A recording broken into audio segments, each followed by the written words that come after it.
Daniel Hart didn't believe in fate, until the day he crossed a quiet city park and saw a 6-year-old boy selling a single painting. He was about to walk past, until he read the signature at the bottom, and everything stopped. Daniel Hart was not the kind of man who took walks in the park. His life was built on control, schedules, and polished silence high above the city skyline. But that day was different. Maybe it was the weight of a deal that hadn't gone through, or maybe something quieter, something he couldn't name, pushed him to change his usual route. He stepped out of his sleek car, adjusted his light beige suit, and decided to walk the edge of the park near his office tower before heading back into the elevator that always seemed to swallow him into deadlines. The park smelled like dry leaves, and the air held the kind of cool stillness only autumn could bring. Daniel barely noticed the trees.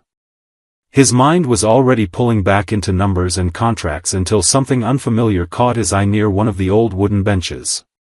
A small boy stood there, maybe 6 years old, wearing a slightly too big sweater, brown hair falling over his eyes, and a single object leaning beside him, a painting. Daniel slowed his steps. The boy was alone. No adults nearby, no street cart or display table, just a canvas resting on the bench and the boy standing silently beside it like he had been waiting for someone. Daniel hesitated. Normally he wouldn't stop. But this wasn't normal. Something about the way the boy stood, quiet and still but not afraid, made Daniel veer toward him. As he approached, the boy lifted his head and looked him straight in the eyes. His own were deep brown, unblinking. "This is my mom's last painting," the boy said without waiting for a greeting. Daniel glanced down at the canvas. It was a landscape, simple, almost serene. A forest curved gently around a lake, with morning mist rising above the water. There was something haunting in the stillness of it, the way the reflection in the water rippled slightly, even though the scene itself was frozen. Then, at the bottom right corner, his eyes caught the signature. And his heart stopped. He knew that name. Elizabeth Marshall. His breath caught somewhere in his chest. The signature was delicate but unmistakable, and 1,000 memories crashed into him at once. Her laughter, the way she used to sketch absent-mindedly on napkins, how she once told him she painted lakes when she missed silence. He hadn't heard her name in years. He hadn't spoken it aloud since the day he let her go. He crouched down, trying to keep his voice steady. "Why is it her last painting?" he asked. The boy didn't look away. "Because she died 2 weeks ago," he said. "I don't have anyone else." Daniel blinked, stunned. The sounds of the park seemed to fade. He looked at the boy again, really looked at him, his eyes, the shape of his face, the slight downward curve of his mouth, and something inside him shifted in a way he couldn't explain. The boy didn't beg. He didn't cry. He stood there holding on to the only thing he had left of someone Daniel once believed he'd never see again. And then he realized, this wasn't just a random painting in a park. This was a message from a past he thought was gone. And this boy, he wasn't just anyone. Not anymore. Daniel remained crouched in front of the boy, trying to process everything that was crashing through his mind at once. He felt the quiet weight of the park pressing in around them, as if the entire world had paused to listen to this conversation. The painting still rested beside them, untouched, its image of a peaceful lake suddenly so much more than art. It was memory. It was grief. And it was connection. The boy stood with a kind of calm that only came from having seen too much too soon. Daniel looked into his eyes again, and something there, some flicker of something familiar, refused to let go of him. "What's your name?" he asked gently. "Noah," the boy said. "Noah Marshall." That name hit Daniel harder than he expected. It wasn't just that it was Elizabeth's last name. It was the way the boy said it, the quiet certainty of it. Daniel stood slowly, his knees feeling unsteady, and gestured toward the sidewalk. "Can I buy you something to eat, Noah?" he asked. "There's a cafe right there. You don't have to come with me. But you shouldn't be standing out here alone." Noah hesitated for just a moment before nodding. He picked up the painting carefully, holding it with both hands, and followed Daniel toward the small cafe on the corner. The place was warm and mostly empty. Daniel chose a booth in the back, out of sight. He ordered a sandwich and a hot chocolate for the boy and only coffee for himself, though he doubted he'd be able to drink it. They sat in silence for a moment until Daniel finally asked, "Can you tell me what happened?" Noah looked down at the edge of the table, his voice barely above a whisper. "My mom got sick. At first, she kept working. She painted a lot, sold a few, but then she couldn't anymore. Her body stopped listening to her. She said it was something inside her blood. The medicine helped for a while, but we didn't have money for more." Daniel swallowed hard, listening without interrupting. "She started sleeping a lot," Noah continued. "And one morning, she didn't wake up. I called for help, but they were too late. They said she died in her sleep." His fingers gripped the corner of the painting tighter. "They wanted to take me to a home, but I didn't want to leave the apartment. I stayed a few days. Then I brought this." Daniel tried to keep his expression steady, but every word hurt more than the last. "Why this painting? It's her favorite. She never sold it. She said it reminded her of peace. I thought, if I could sell it, maybe I could buy a place to stay. Or find someone to help." Daniel nodded slowly, feeling a knot form in his chest. He looked again at the painting leaning beside the table, and now he saw it differently. Not just a lake. Not just a memory. It was a goodbye, and maybe, just maybe, a message. He leaned forward. "Noah, did your mom ever talk about your father?" Noah shook his head. "She never said his name. Just that he used to wear nice suits and smell like wind. She said he wasn't a bad man, just busy. And gone." Daniel sat back in his seat. The air in his lungs felt too heavy. Every instinct in him wanted to tell the boy the truth right then and there.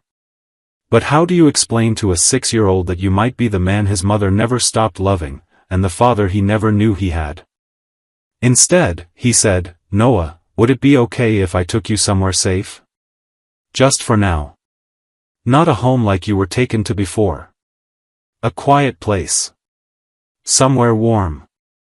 I promise, I won't make you go anywhere you don't want to."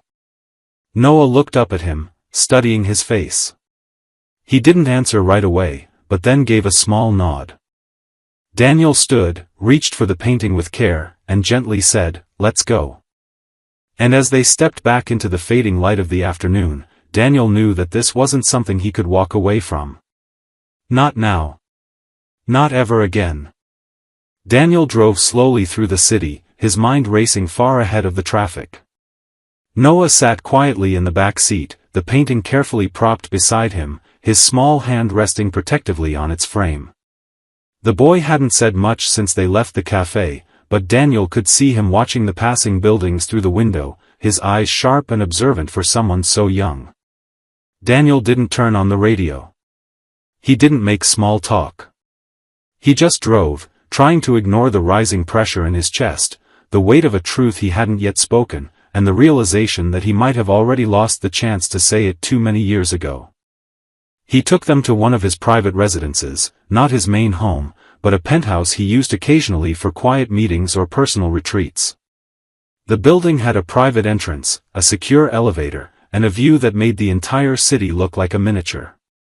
As they entered the elevator, Noah looked up at the mirrors lining the walls but said nothing.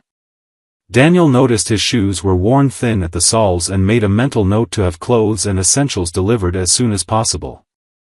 Inside the apartment, Noah followed him incautiously, eyes scanning the room like he was afraid to touch anything. The space was clean and modern, glass, soft lighting, and neutral tones.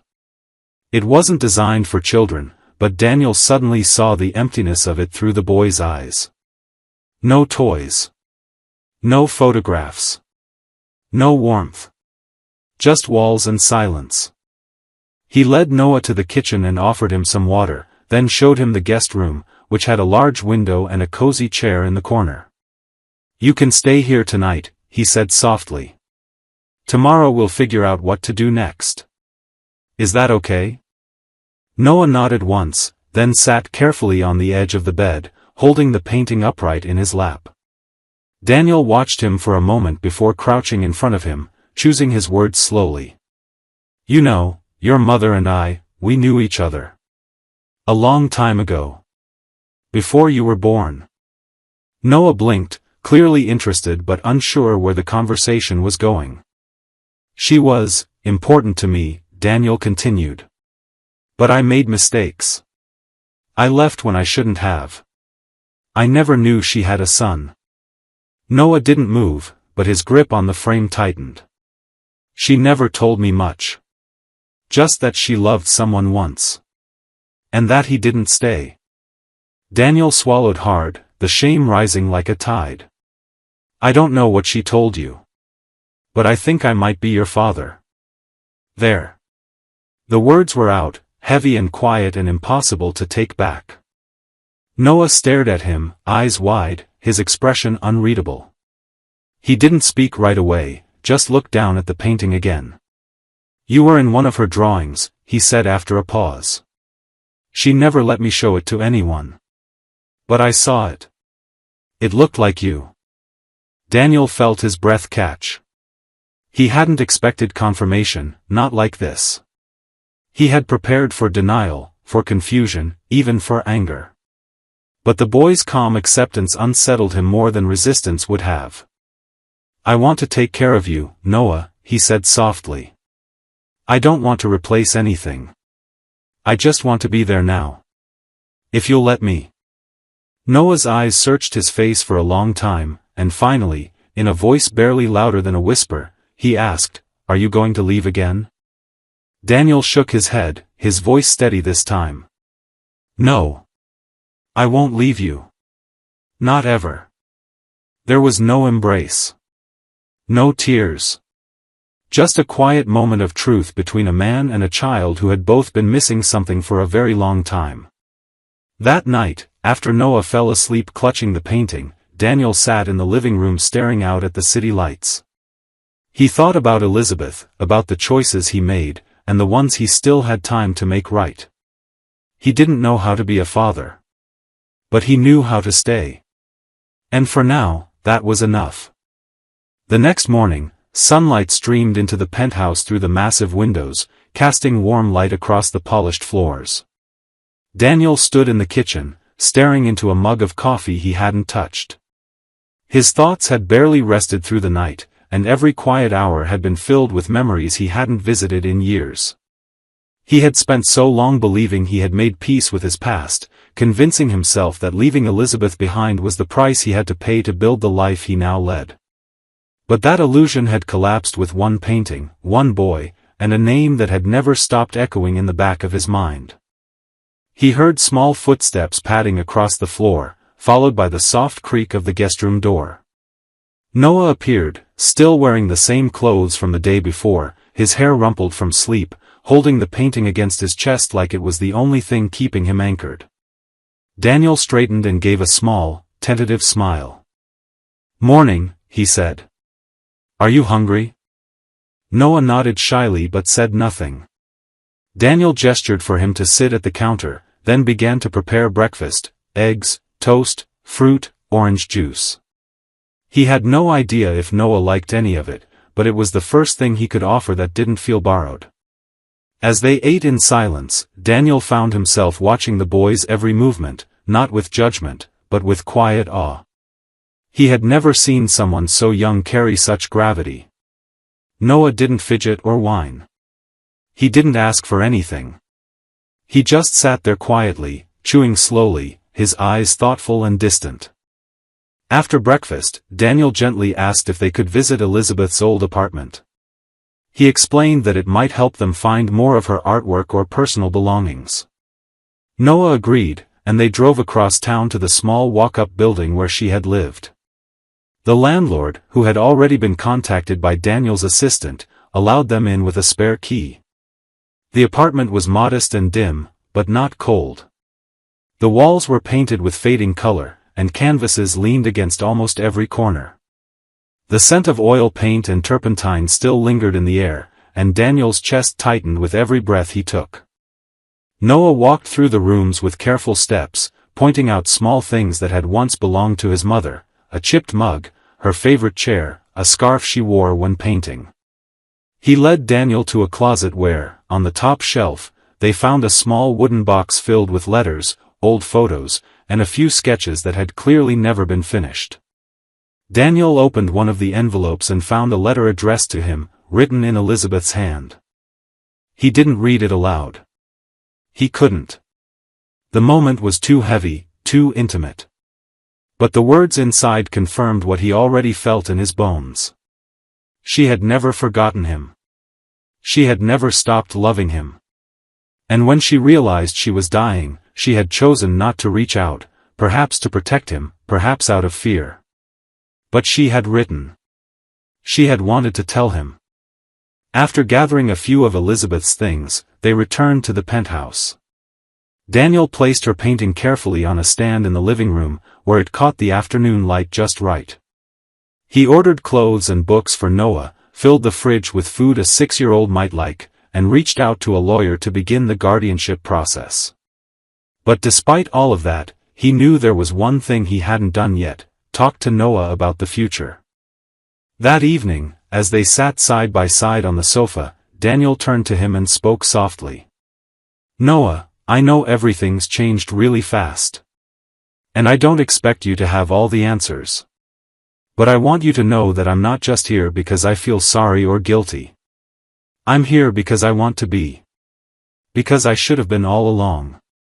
Noah looked at him, eyes wide but calm. "Do you think my mom knew I'd find you?" he asked. Daniel's throat tightened, but he managed to reply. "I think she hoped you would. I think this painting was her way of leading you to me." Noah didn't say anything more that night. But he didn't let go of Daniel's hand for a long time.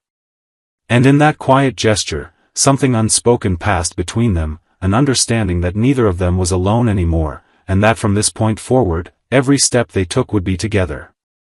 By the 5th day, the silence between Daniel and Noah had transformed into something gentler, less uncertain. The boy no longer hovered at the edges of rooms. He moved with more ease through the penthouse, slowly beginning to inhabit the space that had once felt so lifeless. Daniel watched it unfold almost with disbelief, the way a child's presence softened every corner, the way his footsteps filled the emptiness more fully than any art or furniture ever had. The air in the apartment was still quiet, but it was no longer hollow. It was full of breath, memory, and something that felt like the beginning of healing. That morning, Daniel took Noah to a bookstore a few blocks away. They didn't speak much on the walk over, but there was comfort in the rhythm of their pace, in the occasional glance Noah gave him before looking quickly away. Inside, Daniel let the boy roam. He watched as Noah gravitated toward a shelf of picture books, then eventually wandered into a section filled with sketch pads and colored pencils. He picked one up, examined it carefully, then looked back at Daniel without a word. Daniel nodded, and Noah tucked it under his arm. They left with a small stack of books, a new sketchpad, and a box of pencils. On the way home, Noah finally asked the question Daniel had been expecting since the first day. "What did you do before you found me?" Daniel hesitated, not because he didn't know the answer, but because the answer no longer felt relevant. "I ran companies," he said slowly. "I worked a lot. I traveled. I made decisions that made people money. I told myself that was enough." Noah looked at him with an expression too old for his age. "Was it?" Daniel shook his head. "No. Not anymore." Later that day, Noah sat on the floor by the window, drawing quietly while Daniel read through emails he hadn't touched in days. But he couldn't concentrate. His gaze kept drifting to the boy, to the curve of his small shoulders, to the way his brow furrowed when he focused, just like Elizabeth used to. Eventually, Daniel set his phone down and walked over. "Can I see?" he asked. Noah hesitated, then turned the sketchpad toward him. It was a rough pencil drawing of the lake from the painting, but in this version, there were two figures standing by the shore, a tall man and a small boy, both looking at the water. The style wasn't perfect, but the emotion in it was unmistakable. Daniel felt something shift inside him. It wasn't just guilt anymore. It wasn't even sadness. It was a need to be present, to make sure that this boy never again had to stand alone holding the memory of someone he loved without knowing where to go. He knelt beside Noah and placed a hand gently on his shoulder. "Would you like to go see the real lake?" he asked. "The one your mother painted." Noah's eyes lit up with cautious hope. "We can." Daniel smiled. "We'll find it. I think she'd want us to." That evening, Daniel opened his old journals, records he had kept when he and Elizabeth were together. In one entry, he had written about a weekend trip they'd taken, a secluded lake a few hours outside the city where she had painted in the early morning while he tried to cook breakfast over a camp stove. He remembered how she had described the stillness there as holy, how she had once said it was the only place her thoughts felt quiet. He found the name of the lake, Silver Hollow, and printed directions to it. As Noah fell asleep that night, curled up with the new sketchpad in his arms, Daniel sat by the window watching the city breathe below. He thought about all the time he had wasted building walls around himself and how, in less than a week, a boy with his mother's heart had torn every one of them down without even trying. Daniel didn't know how to be everything Noah needed yet, but he had finally stopped running. And tomorrow, they would go to the lake. Together. The drive to Silver Hollow began early the next morning, the city still wrapped in its quiet haze as Daniel guided the car out of the familiar streets and onto the highway. Noah sat in the passenger seat, a small backpack on his lap, his new sketchpad tucked safely inside.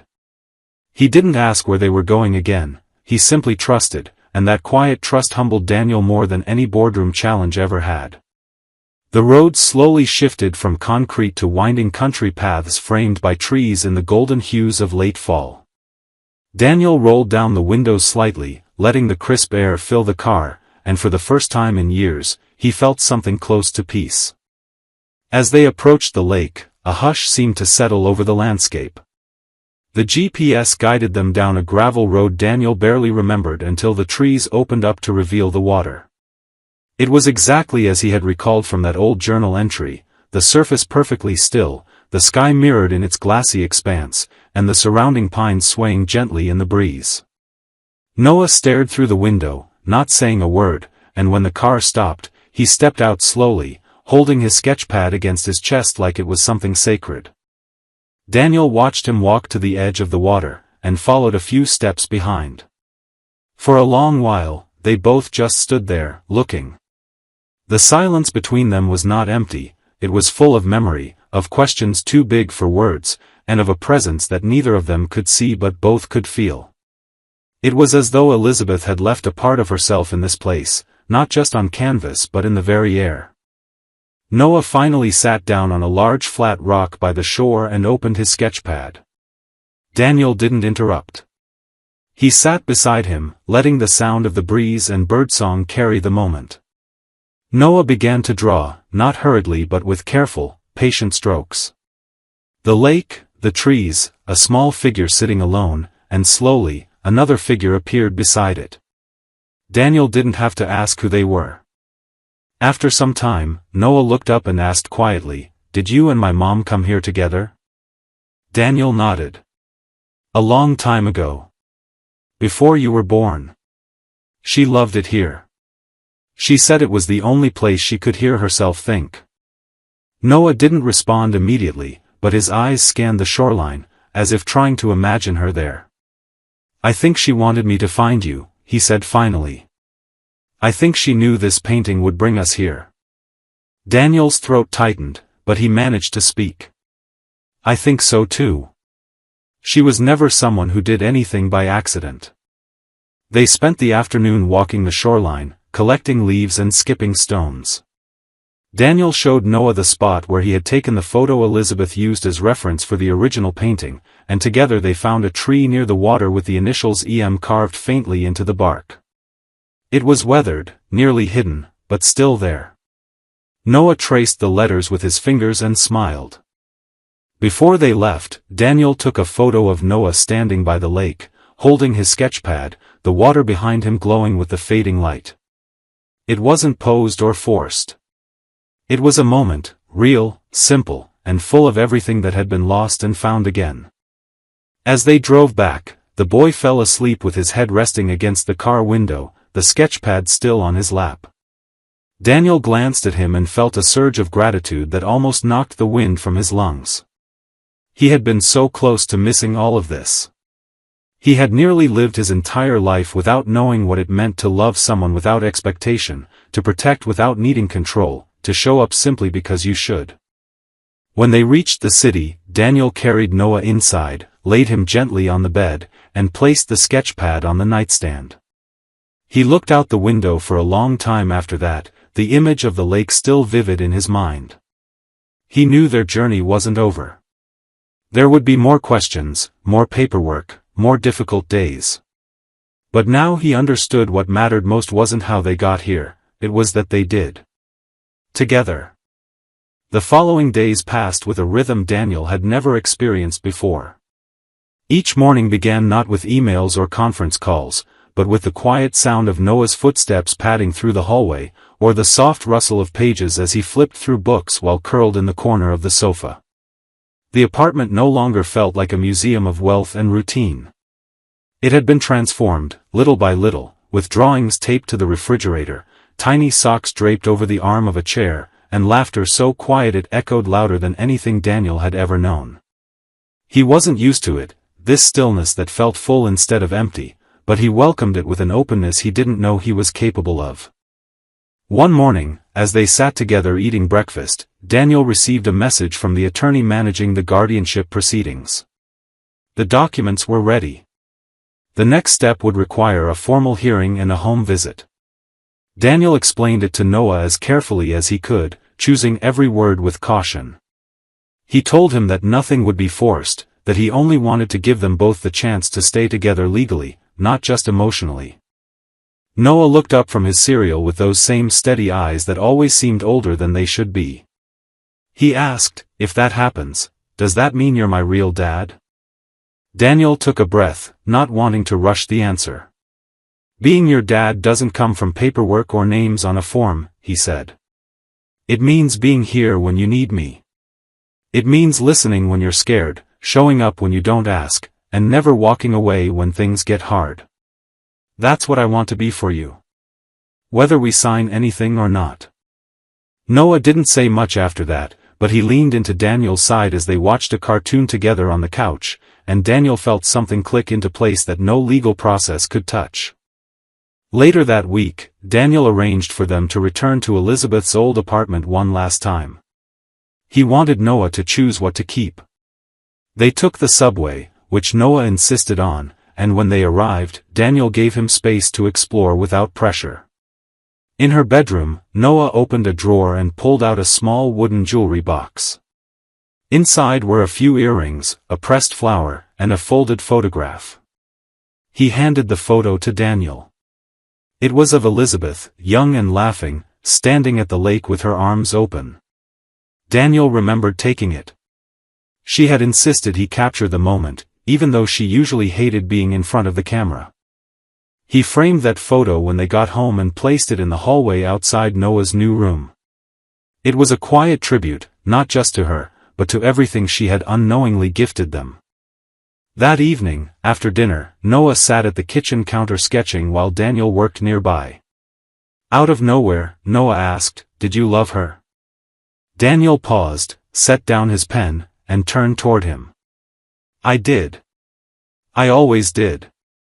Even when I didn't know how to show it." Noah nodded, his expression unreadable. "She loved you too. She didn't say it much, but I could tell when she looked at the painting." Daniel didn't know what to say to that, so he said nothing. Instead, he walked over, placed a hand gently on the boy's shoulder, and stood there for a moment, letting the silence say what words never could. That night, as Noah fell asleep, Daniel sat on the balcony alone with the city below him and the memory of Elizabeth beside him. He had spent years believing that love meant sacrifice, that one could not chase purpose and still hold on to people. But now he understood that true purpose came not from achievement but from connection.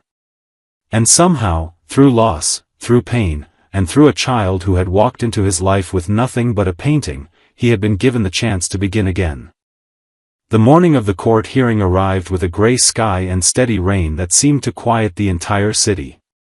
Daniel stood in front of the mirror adjusting his tie, but his reflection no longer held the sharpness or detachment of the man he had been just weeks before.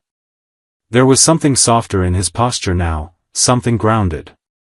Behind him, in the living room, Noah was tugging on the sleeves of his new jacket, one Daniel had chosen carefully, not too formal, but something that made him look cared for. When Daniel turned around, Noah met his eyes with a look that carried more trust than any words ever could. The car ride to the courthouse was quiet but not tense.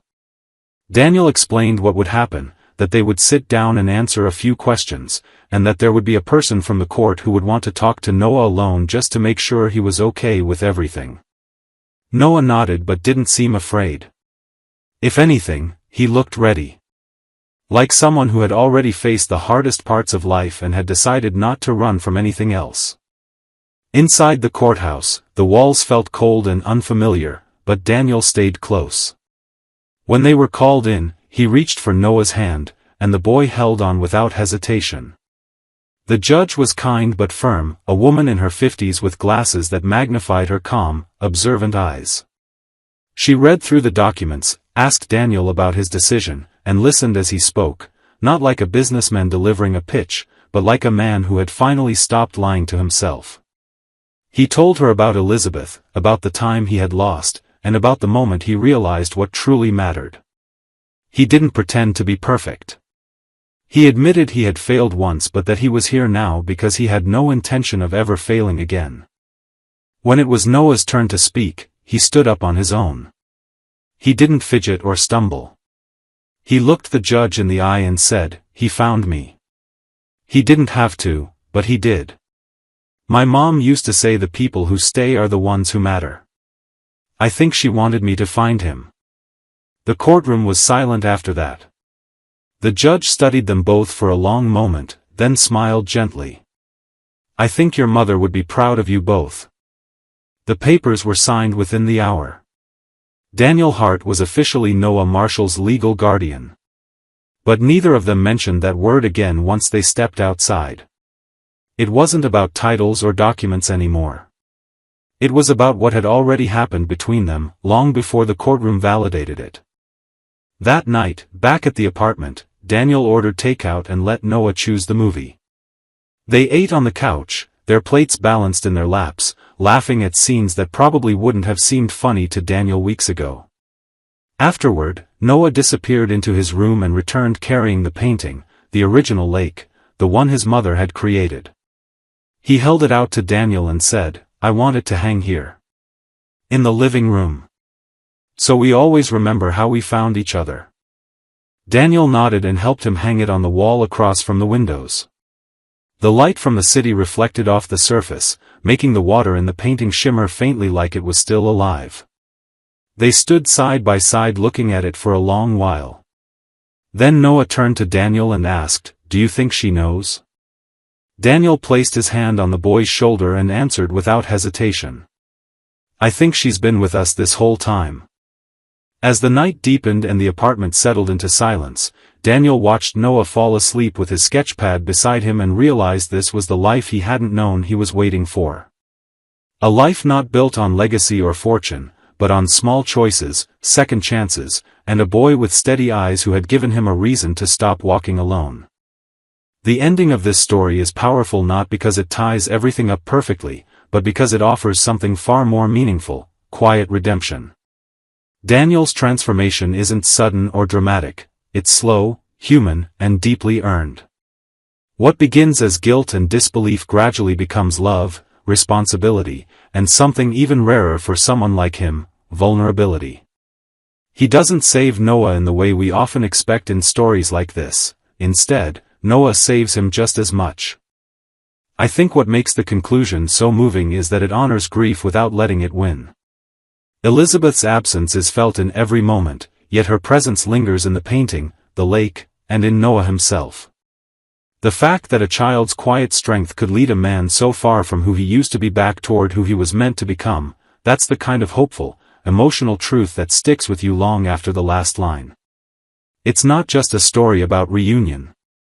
It's about becoming whole again through unexpected love.